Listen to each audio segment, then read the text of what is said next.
नमस्ते। आज मैं आत्मा की उम्र के बारे में बात करूँगी। आप कैसे जान पाएँगे कि आप एक पुरानी आत्मा हो? बहुत सारे आत्मा मनुष्य बनकर यहाँ पृथ्वी पर वो जी रहे हैं।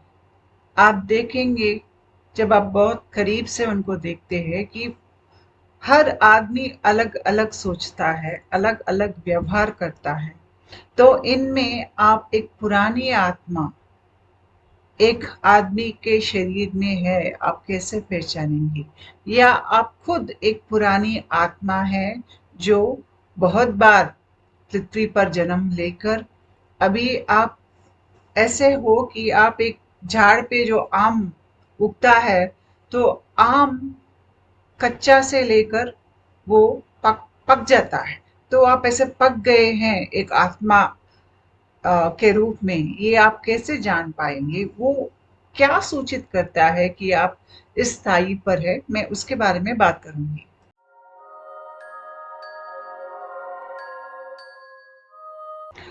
जब हम धरती पर पैदा होते हैं तो बहुत सारे लोग ये भूल जाते हैं कि वो पुरानी आत्मा है। वैसे तो धरती पर माया इतना प्रबल है कि हम सब कुछ भूल जाते हैं जब हम धरती पर पैदा होते हैं। लेकिन जब हमारी उम्र बढ़ती है तो कहीं न कहीं जब आप कुछ 30 या उसके आसपास के जब हो जाएँगे, तो आपको ये लगने लगेगा कि आप जिस कुटुंब में आप पैदा हुए हो, उससे आप अलग हो। आपका सोचने का तरीका, आपका अंदाज़, ये सब आपके बाकी फैमिली मेंबर्स से अलग है, बहुत ही ज़्यादा अलग है। और आप ये भी जान लेंगे कि आपके दोस्तों के मुकाबले आपका सोचने का तरीका पूरा ही अलग है। आप कहीं भी समा नहीं सकते, किसी ग्रुप में नहीं रह सकते हो। आपको रिश्तेदारों के बीच में भी रहकर आपको अकेलापन महसूस होने लगता है। आपको ऐसा लगने लगेगा कि शायद मैं कहीं दूसरी दुनिया से आकर इस फैमिली में फँस गया हूँ। कई कई बार बहुत सारे लोगों को जब वो छोटे उम्र में हैं तभी उनके साथ अनहोनी ऐसे इंसिडेंट्स हो जाते हैं जिसकी वजह से उनको मालूम होता है कि वो औरों से अलग है।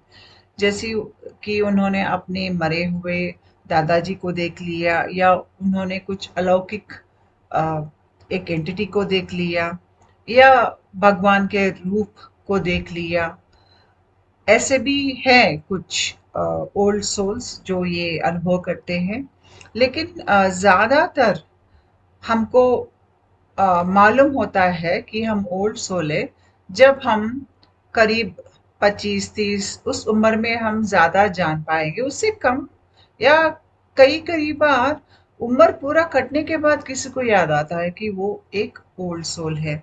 इसकी वजह ये है कि शायद वो पूरी उम्र इतना तनाव में जी रहे थे, इतना बोझ उनके कंधों पे था, या शायद इतने कर्म ऋण थे इनके जिंदगी में, जब तक वो सब नहीं चुका लेते उनको ये अ, याद भी नहीं आएगा कि वो एक पुरानी आत्मा है। एक पुरानी आत्मा की शरीर और मानसिक निर्माण अलग ही होता है। वो हर भावना को बहुत ही गहरे से वो उसको अनुभव करते हैं। शायद वो दुख होगा, शायद वो डिप्रेशन हो सकता है, शायद वो अ, बहुत सारा गुस्सा हो सकता है या दर्द हो सकता है, प्यार हो सकता है, या कुछ चीज़ करने की जो खुशी हमें मिलती है वो खुशी। ये सब बहुत गहराई से एक पुरानी आत्मा ही अनुभव कर सकती है। नए आत्मा ये अनुभव तो करते हैं अलग-अलग भावनाएं, लेकिन उस गहराई से नहीं। इसीलिए बहुत सारे पुरानी आत्माएं आत्माओं में सृजनात्मकता रहती है, यानी कि वो शायद कवि होते होंगे या शायद चित्रकार होते होंगे या बहुत अच्छे बात कर सकते हैं या उनकी सोच ही कुछ अलग होती है, या शायद वो ज्योतिष शास्त्र या कुछ पुरानी किताबों के बारे में बहुत ज्ञान रखते होंगे या विज्ञान के बारे में बहुत सारा जानते होंगे। ऐसे अनोखे लक्षण आपको उनमें दिखने लगेंगे, क्योंकि वो बहुत ही गहराई से सोचते हैं, हर चीज को वो प्रश्न करते हैं। एक आम आदमी हर चीज को प्रश्न नहीं करता है, जैसे कि उनकी मजहब क्या कहती है या उनके जो कल्चर है, वहाँ की जो रीति रिवाज है वो सही है या गलत है, ये सोच विचार एक नया सोल नहीं करता है। वो बस पुराने लोग क्या कर रहे हैं वो देखकर ये भी वही करने लगता है, और ये भी नहीं सोचते हैं कि क्या ये यूनिवर्सल वैल्यूज के साथ ये जोड़कर देखेंगे तो जो मैं कर रहा हूँ वो सही है या गलत है। ऐसे विचार भी एक नया सोल नहीं करता है, लेकिन एक पुराना सोल सब कुछ चीज को प्रश्न करते हैं, अपने ख्याल को, अपने कुटुंब की जो उनके अपनी पहचान है, ख्याल है, वो कैसे व्यवहार करते हैं, वो सही है या गलत है, क्या ये सच्चाई है। तो एक पुराना आत्म सच्चान्वेषी होता है, सच जानने की तमन्ना बहुत ही ज्यादा रहती है पुराने आत्मा में, और जो भी उनके जिंदगी में गलत है या सच्चाई से दूर है, उन सबको ये निकालने को देखते हैं। और क्योंकि ये हर चीज को बहुत गहराई से वो अंदर फील करते हैं, इसलिए वो ये दूसरों के दर्द को बहुत अच्छी तरह से समझ सकते हैं। ये किसी और के दर्द में शामिल होकर वो क्या अनुभव करते हैं, उसकी गहराई ये अनुभव अपने अंदर अनुभव कर सकते हैं। जब मैं कहती हूँ कि एक पुरानी आत्मा, तो पुरानी आत्मा की जो आयुष है वो कितना हो सकता है? शायद 1 लाख साल, 2 लाख साल नहीं।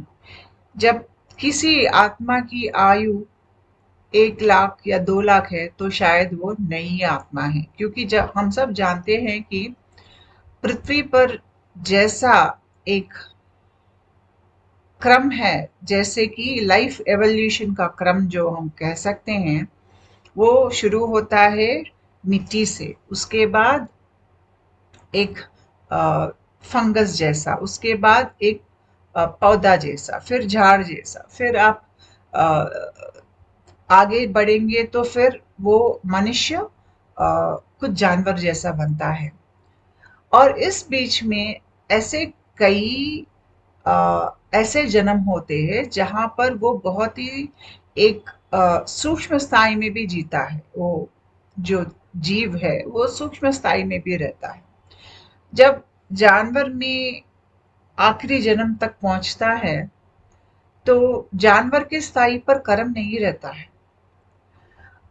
और जानवर में सबसे बड़ा ऊपर का चक्र होता है मूलाधार चक्र, वो आदमी में सबसे नीचे वाला चक्र होता है। जैसे कि जानवर में उसका मूलाधार चक्र आदमी का सहस्रार चक्र जैसा है। जब जानवर में मूलाधार चक्र खुल जाता है तो वो अगले जन्म में मनुष्य बनकर पैदा होता है। तो वो तो रूप तो मनुष्य का होता है, लेकिन उसमें बहुत ज्यादा जानवर में जो रहते हैं लक्षण, या जानवर की जो क्रोध है या भय है या जो उसकी जो प्यास है या उसकी जो हंगर है, वो सब इसमें रहता है। दिखता तो आदमी जैसा दिखता है, लेकिन अंदर जानवर जैसा स्वभाव रहता है। इसलिए ऐसे लोग बहुत जन्मों तक एक व्यक्तित्व इस दुनिया को नहीं व्यक्त कर सकते हैं, उनमें एक अच्छी व्यक्तित्व नहीं रहती है। उनमें बहुत सारे पर्सनालिटी डिसऑर्डर्स रहते हैं, जैसे कि साइकोपैथी, सोशियोपैथी, और नार्सिसिज्म। ऐसे बहुत सारे पर्सनालिटी डिसऑर्डर्स ये लोग व्यक्त करते हैं। इनको बहुत सारे जन्म लग जाता है जब तक इनको एक व्यक्तित्व इनमें तैयार होता है। तो जब मैं कह रही हूँ कि एक आत्मा का 1 या 2 लाख साल उस आत्मा का उम्र है, तो ये तो नई आत्मा है। बहुत सारे पुराने आत्मा, शायद वो 20 लाख साल या 30 लाख साल वैसे भी आत्मा की आयुष रह सकती है।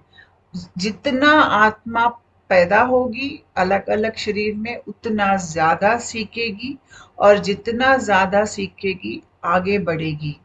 वो सब अनुभव, बहुत हजारों सालों का, जन्म जन्म का अनुभव उसके साथ है। इसलिए जब आत्मा आखिरी जन्म तक पहुंच रही है, तो आप देखेंगे कि उस आत्मा में एक गहरी सच्चाई है, एक गहरी इंटेलिजेंस है। उनका सोचने का तरीका ही कुछ अलग है। उनके देह की निर्माण, नर्वस सिस्टम के निर्माण, या ब्रेन सेंटर्स कितना काम कर रहे हैं, या उनके अंदर दर्द सहने की क्षमता, ये सब बहुत ही ज्यादा रहता है। और उनके देह में जो हार्मोन्स या न्यूरोट्रांसमीटर्स, जो हमारे ग्रंथि जो है हमारे शरीर में, वो तैयार करते हैं, और न्यूरोट्रांसमीटर्स हमारे ब्रेन के अंदर तैयार होते हैं। तो ये सब बहुत ही बदलते रहता है। जैसे कि जब आप एक पुरानी आत्मा को और एक नया आत्मा को, दोनों के बीच की फर्क देखने लगेंगे, तो बहुत ही ज्यादा फर्क रहता है इनके व्यवहार में। तो पुरानी आत्मा जानता है कि स्वस्थता क्या होता है। हम जन्म जन्मांतर हम रहे हैं, और हम फिर पैदा होंगे। तो उनमें ये तृष्णा रहती है कि मुझे ये आखिरी जन्म बनाना है, मुझे मोक्ष चाहिए। और ये बहुत ही अच्छा जानते हैं कि मानसिक शारीरिक स्वस्थता, ये सब जरूरी है मोक्ष पाने के लिए। और जैसे ही हमारे अंदर कुंडलिनी जागरण होता है, तो हमारे शरीर और मनस जो है, ये स्वस्थता की ओर बढ़ने लगते हैं, और इस बीच में जो भी कर्म संबंध है वो सब हम अपनी दुनिया से निकाल देते हैं। तो एक पुरानी आत्मा की जो जिंदगी, आगे बढ़ने की जो रास्ता है, वो बाकी सारे लोगों से बहुत ही ज्यादा अलग होगा।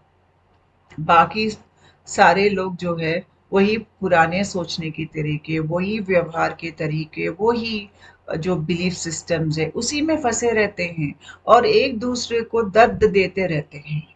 लेकिन एक पुरानी आत्मा ही जानता है कि हमको दर्द ना स्वीकार करना है, ना किसी और को देना है। अगर किसी ने उनको दर्द दिया है, तो वो दर्द को, उसका रूप बदल देते हैं, उसको एक पाठ जैसा लेते हैं, और उससे वो एक एक जैसा कि उन्होंने एक स्टेप बना लिया है, और एक स्थायी ऊपर चढ़ जाते हैं।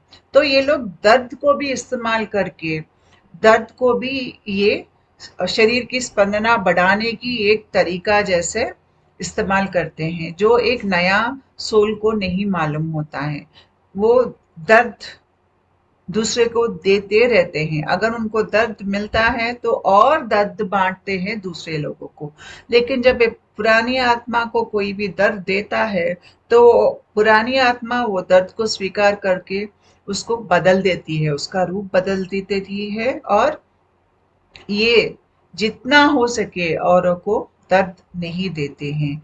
ये जो भी इनके आसपास के लोग हैं, सबके साथ इनका व्यवहार एक निर्मल व्यवहार रहता है, और ये दया दिखाते हैं पक्षियों को, जानवर को, पेड़ पौधे को, जो भी उनके ऊपर आधार होकर जी रहे हैं, सबके साथ वो बहुत अच्छी तरह से व्यवहार करते हैं। ये दुनिया को एक मुंह और अपने ऊपर जो निर्भर है, ऐसे लोगों को एक अलग सा गुस्सा वाला मुंह नहीं दिखाते हैं।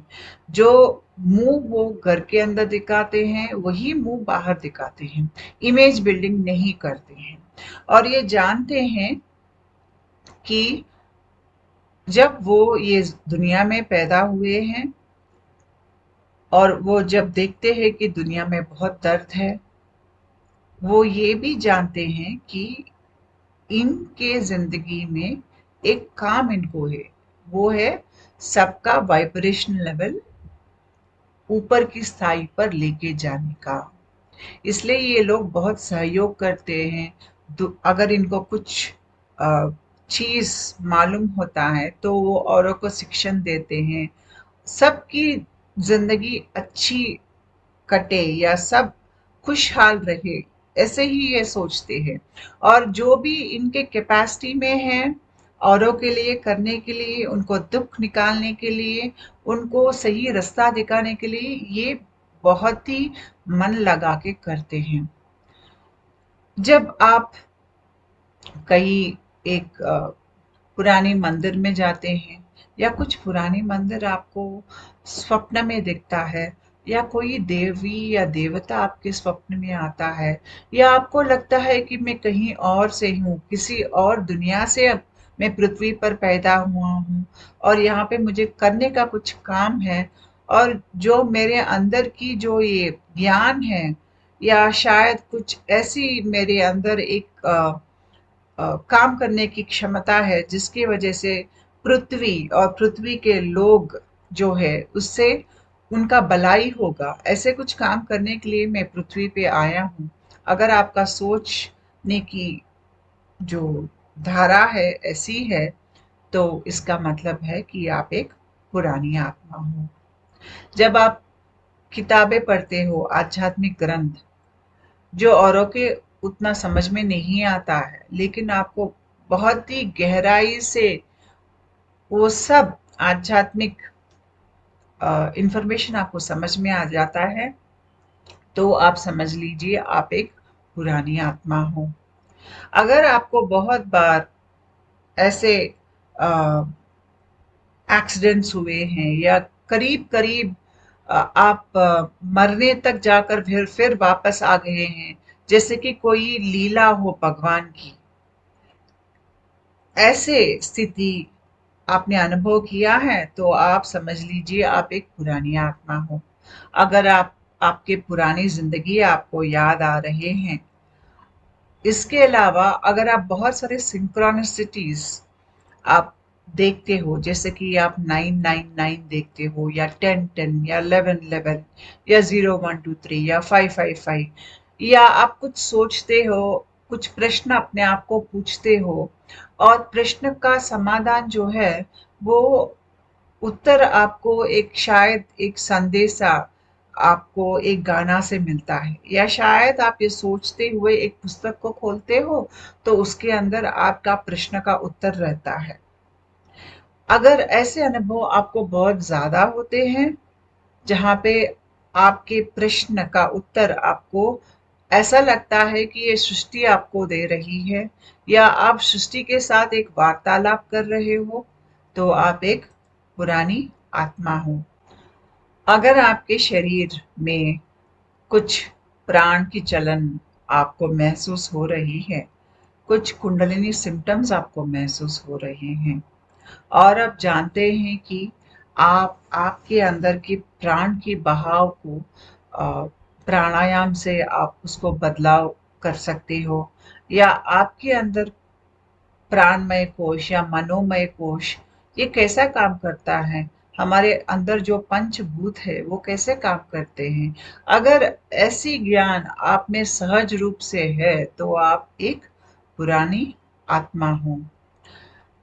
आप पैदा हुए हैं एक देश में, और जब आपकी उम्र बढ़ रही है तो आपको ये महसूस होने लगता है कि आप आपने कहीं और भी पहले रहा था, और जब वो देश आप जाते हो या उसकी जो पिक्चर्स है इंटरनेट पे देखते हो, तो आप एकदम से उस जगह को आप रिकॉग्नाइज कर लेते हो। जब आपके साथ ये बहुत ही बार होता है, और हर बार जब ये होता है तो आपके अंदर जो सबकॉन्शियस माइंड में दबी हुई जो यादें हैं वो बाहर आने लगते हैं।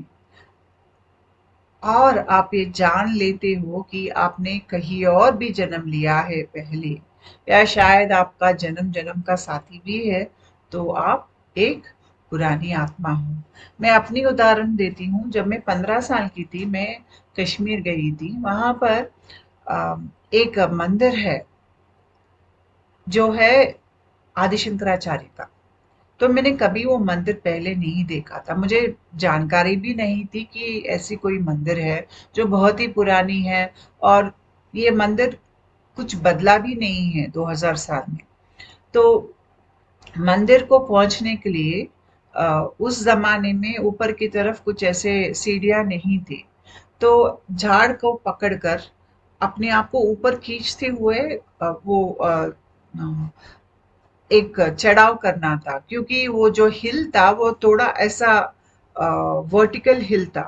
तो अपने आप को ऊपर तक ले जाने के लिए जाड़ को पकड़ पकड़ कर ऊपर तक चढ़ने की जरूरत पड़ती थी।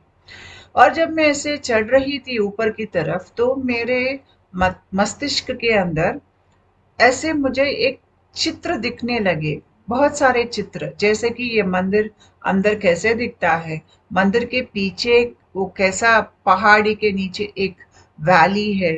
ये सब चित्र मुझे मेरे सर के अंदर दिखने लगे थे। ये मेरी पहली अनुभूति जो अलौकिक थी, और मैं 15 साल की थी, तो मुझे ये कुछ समझ में नहीं आया था कि मैं ये क्या देख रही हूँ। जब मैं पूरे ऊपर तक पहुंच गई और मंदिर के अंदर गई, तो मैं हैरान रह गई कि जो दृश्य मैंने अपने मस्तिष्क में देखे थे, वही दृश्य मुझे सामने दिखाई दे रहे थे। पहली बार मैं वो मंदिर में जा रही थी, तो मुझे कुछ भी मालूम नहीं था कि वो मंदिर कैसे दिखता है अंदर और पीछे। और ये मंदिर ज्यादा बदला भी नहीं था। तो जब मैं बहुत छोटी थी, मेरे साथ ये अनुभव हुआ था, तो मैं इसको कैसे समझूं मुझे मालूम नहीं पड़ा। लेकिन उसके बाद मेरे साथ ये और भी बहुत बार हुआ। जब मैं एक बार जर्मनी गई थी, जर्मनी में एक पहाड़ की चोटी के नीचे बस रुक गया था।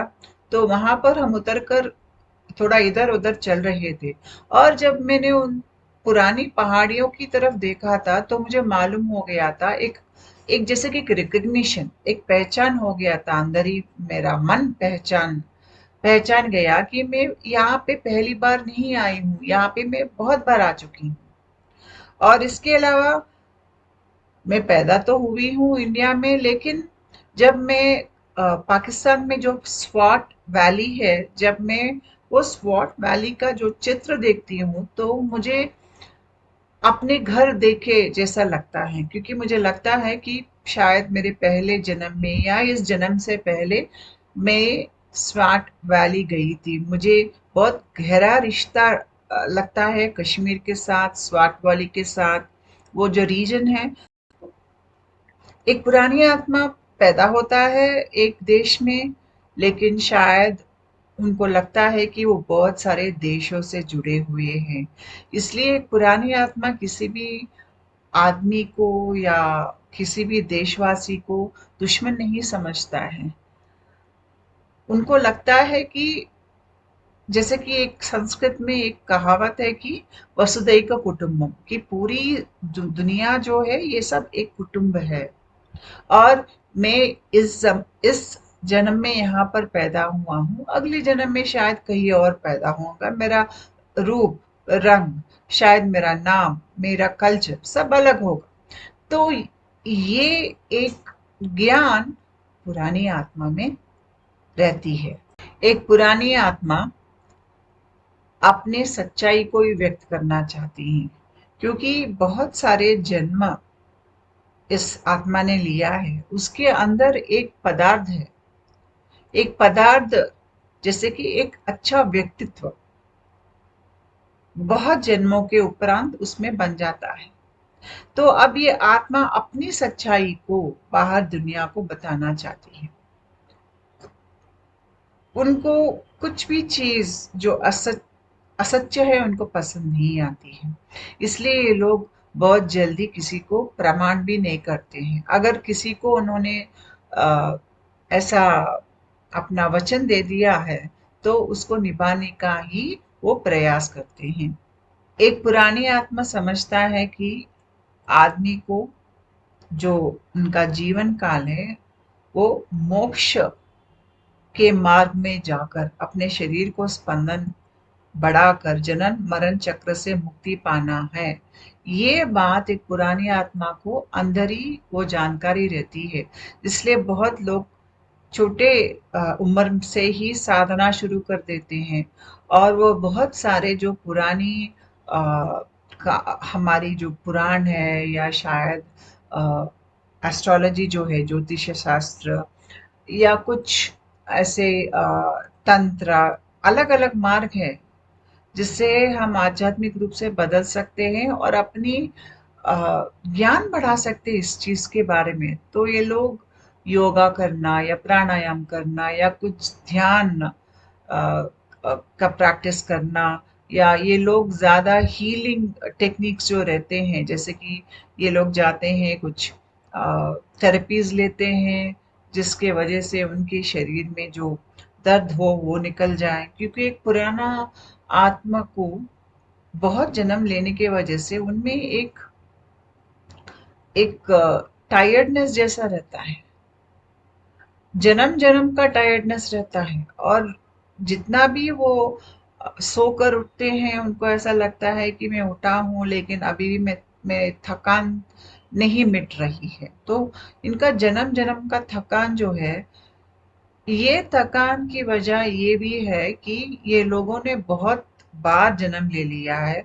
अभी उनको वही बातें फिर दोहरा रही है उनके जिंदगी में, या फिर वही ड्रामा करने वाले उनकी जिंदगी में है, फिर वैसे ही झगड़ा, फिर वही सब सर दर्द। इनको इनसे सहन नहीं होती है, ये तंग आ गए हैं इन सब चीजों से। तो वो ये सब चीजों से दूर ही रहना पसंद करते हैं। ये ज्यादा अपना वक्त शांति से बिताना चाहते हैं। अपना जो एक अलोननेस जो कहते हैं, अकेलापन, वो पसंद करते हैं। और अपने जिंदगी में किताब या शायद पौधे या शायद कुछ कुत्ता या बिल्ली ऐसे चीजों के साथ उनका ज्यादा अ, वक्त व्यतीत करना इनको पसंद होता है। और ये जन्म जन्म का जो थकान ये लोग महसूस करते हैं, इसका एक भी वजह है कि आ, इनके शरीर में आध्यात्मिक जागरण हो रहा है। जब शरीर में आध्यात्मिक जागरण हो रहा है तो हम ज्यादा तनाव नहीं ले सकते हैं। हमको ऐसा लगता है कि मैं बहुत थक गया हूँ, जिंदगी से थक गया हूँ, मुझे और नहीं जीना है, मुझे अभी जनन और मरण चक्र से बाहर निकलना है, ये शायद मेरी आखिरी जन्म हो तो बहुत अच्छा होगा। इनको अलौकिक अनुभव बहुत ही ज्यादा होते हैं। ये शायद भूत को देखेंगे, ये शायद देवता को देखेंगे, या बहुत सारे पुराने गुरु जो है वो सब इनके स्वप्न में आकर इनको दीक्षा देंगे या शायद इनको आशीर्वाद देकर जाएंगे। इनको महसूस होगा कि जब वो रात को सो रहे हैं तो उनके बिस्तर के आजू बाजू कोई है जो आकर इनको देख कर जा रहा है, शायद महीने में एक दो बार या शायद 6 महीने में 3 4 बार कोई आकर इनको इनको सताने के लिए नहीं आ रहे वो लोग। इनके शरीर में कुछ बदलाव हो रहा है, वो बदलाव ठीक से हो रहा है या नहीं वो परखने के लिए ये लोग आ रहे हैं, ये जानकारी इनको रहती है। और इसके अलावा इनको कुछ ऐसे दर्दनाक या भयानक ऐसे भी अनुभव इनको हो सकता है, जैसे कि साइकिक अटैक्स ये सब। तो इनको अपने आप को हमेशा बचा कर रखना चाहिए। अ, मैं आगे एक वीडियो बना रही हूँ ऑरा और ऑरा क्लीनिंग के बारे में, उसमें मैं बताती हूँ कि ऑरा क्लीनिंग क्यों करना चाहिए और इसके वजह से हम कैसे सुरक्षित रहेंगे। क्योंकि ये पुरानी आत्मा है और इनके शरीर बहुत ही सेंसिटिव हैं, तो जब वे ऐसे खाना खाएंगे जिसमें कलर्स हो या सिंथेटिक फ्लेवर्स हो या कुछ सॉल्ट्स जैसा रहता है, जो अजिनोमोटो जैसा, ऐसा कुछ सॉल्ट्स जो पैकेज्ड फूड में रहता है, जब ये सब खाते हैं उनको पसंद नहीं आता है। उनको जंक फूड पसंद नहीं आता। कभी-कभी हम आध्यात्मिक प्रक्रिया में जब हमारी शरीर बदल रही है, तो कभी-कभी कुछ दौर में हम जंक फूड को क्रेव करते हैं। लेकिन जब आप उनकी जीने की तरीका देखेंगे तो ये ज़्यादा ताज़ा तरकारी या ताज़ा फल, घर में बनाया खाना ऐसे ही पसंद करते हैं, और ज़्यादा केमिकल्स या केमिकल चीज़ या ज़्यादा फार्मेसी मेडिसिन्स लेना ये सब पसंद नहीं करते हैं। ये अगर उनका कुछ तबीयत खराब हो गया है वो तो ज़्यादा आयुर्वेद या होम्योपैथी या कुछ ऐसे वो चिकित्सा अपनाएंगे जो जिनमें केमिकल्स ज़्यादा ना हो। इनको ये भी महसूस होता है कि जिस धरती पर हम पैदा हुए हैं, धरती को खराब नहीं करना है। इस धरती में जो लोअर वाइब्रेशनल फ्रीक्वेंसी है उसको बढ़ाना है। जब धरती का स्पंदन की स्थाई बढ़ेगी तो धरती अपने आप को रिपेयर कर सकती है। ये चीज़ पुराने आत्मा बलि जानते हैं। और इसके अलावा जो भी चीज़ वो टीवी पे देखते हैं या न्यूज़पेपर में पढ़ते हैं या कोई भी उनको कुछ ऐसे भयानक खबर देता है, तो हर चीज़ को ये प्रश्न करते हैं। हर चीज़ को ऐसे नहीं मान लेते हैं। हर चीज़ न को प्रश्न करते हैं, और उनको ना न्यूज़ में उनको दिलचस्पी रहती है, ना फ़िल्म स्टारों में दिलचस्पी रहती है, ना बाजू घर वाले क्या कर रहे हैं, किसके दुनिया में या किसके ज़िंदगी में क्या हो रहा है, ये सब इनको पसंद नहीं आता है। ये सोशल प्लेटफ़ॉर्म से भी दूर ही रहते हैं। और क्योंकि उनको मालूम है कि ये जैसे कि एक अननेसेसरी ड्रामा है ज़िंदगी में, और ये सब उनको पसंद नहीं आती है। और इसके अलावा वो अपने आप को ना ऊँचे सोचते हैं, ना नीचे सोचते हैं। ना अपने आप को ऐसा वर्णन करते हैं जैसे कि मैं ये कुटुंब से आया हूँ, या मेरे पिताजी ये करते थे, या मैं इनका बेटा हूँ, या मैं उनकी बीवी हूँ। ऐसे जो लेबल्स हैं, या मैं ये काम करता हूँ, ये सब जो हम अपने आप को वर्णन करते हैं, वो सब वर्णन ये छोड़ देते हैं, क्योंकि ये जानते हैं कि ये एक जन्म है। इन इससे पहले इन्होंने बहुत सारे जन्म लिए हैं, तो अपने आप को कैसे वर्णन करें? तो अभी ये बस अपने व्यक्तित्व की सच्चाई ही बाहर व्यक्त करते हैं। उसके अलावा किसी और चीज़ में इनको कोई दिलचस्पी नहीं है। इनका सोचने का तरीका, यानी कि आप आईक्यू कह सकते हो या ईक्यू कह सकते हो, बाकी सभी लोगों से कुछ ज़्यादा ही अच्छा काम करता है। तो ये ज़िंदगी को बहुत गहराई से समझते हैं, लोगों को बहुत गहराई से समझते हैं, इसलिए कोई भी कपट आदमी अगर इनके सामने रहेगा, तो ये एकदम से उनको पहचान जाते हैं कि ये कपट है, लेकिन अच्छा आदमी जैसे नाटक कर रहा है। तो ये इमोशनल इंटेलिजेंस जो है इनमें, जब वो उनकी शरीर की स्पंदना बहुत ज़्यादा बढ़ जाती है, तब इनको ये ऐसे ही लोगों को वो समझ लेते हैं, सबको जांच परख सकते हैं आसानी से। जब इनकी शरीर की स्पंदन एक स्थाई तक जाती हैं तो इनके ज़िंदगी में गुरु आ जाते हैं और ये साधना करने लगते हैं। एक स्थाई पर शायद यही गुरु बन जाएंगे और औरों का मार्ग निर्देशन करेंगे। इनको लगता है कि शायद वो किसी देवी का रूप से जुड़े हुए हैं, या कोई साधना से जुड़े हुए हैं और बहुत जन्मों से कर रहे हैं। ये जानते हैं कि वो धरती पे पैदा हुए हैं, उनके बहुत जन्मों का जो सफ़र है, और जिस सफ़र से उन्होंने बहुत सीखा है, वो सब मिलाकर इस जन्म में वो औरों का मार्गदर्शन कर सकते हैं। ये पृथ्वी पर ये माया कैसे काम करती है, कैसे सभी को माया जकड़ कर रखती है अपने हाथों में ये जान गए हैं। कैसा धरती में कर्म का ऋण एक आदमी लेता है देता है, यहाँ पे कैसा जिंदगी में बहुत सारे लोग फंसे जन्म जन्म तक यहीं पे रहते हैं। ये ड्रामा सब एक पुरानी आत्मा समझ लेता है, और ड्रामा से कैसे बाहर निकले ये भी वो जानता है। जब उनका शरीर का स्पंदन बहुत ज्यादा बढ़ जाता है और जब उनका अपना आध्यात्मिक प्रक्रिया खत्म हो जाता है, तब ये लोग जानते हैं कि औरों को कैसे निकाले माया से। इसलिए बहुत सारे लोग जब अपने ये प्रक्रिया खत्म हो जाता है, आध्यात्मिक प्रक्रिया, कुंडलिनी प्रक्रिया, वो औरों का मार्गदर्शन कर सकते हैं, औरों को दीक्षा दे सकते हैं, गुरु बनते हैं, पुस्तक लिखते हैं, और अपनी बाकी जिंदगी जो है वो पूरा जिंदगी जो मनुष्य है, मनुष्य के लिए वो उनके भलाई के लिए, उनका उद्धार के लिए अपना पूरा समय वो उसी में व्यस्त रहते हैं। अगर आप एक पुरानी आत्मा हो तो आप खुद ही पहचान जाते हो कि आप एक पुरानी आत्मा हो, और आप ये भी जानते हो कि आप औरों से अलग हैं। आप किसी भी ग्रुप में नहीं रह सकते हो, क्योंकि ग्रुप में रहने के लिए ग्रुप की जो उनके बिलीव्स है उसको आपको सब्सक्राइब करना पड़ेगा। आप किसी को सब्सक्राइब नहीं कर सकते हो।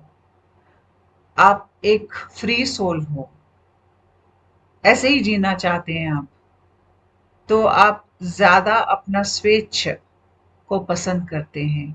आपको अटैचमेंट से सब पसंद नहीं आते हैं। आपको कल का भय नहीं है, गुजरे हुआ जमाना का कोई दर्द या दुख नहीं है। आप बस इस समय में, इस पल में जीना चाहते हो, और आपसे कोई भी दिव्य लक्षण या दिव्य ज्ञान दुनिया को जाता है, जिसकी वजह से जहां आप हैं वहां पे पेड़, जानवर, बाकी मनुष्य और भूमि का भी उद्धार होता है, सबका स्पंदन बढ़ता है। एक पुरानी आत्मा जिनकी आध्यात्मिक प्रक्रिया पूरी तरह से खत्म हो गई है, वो जहां भी रहते हैं उनके आजू बाजू सब शांति रहता है।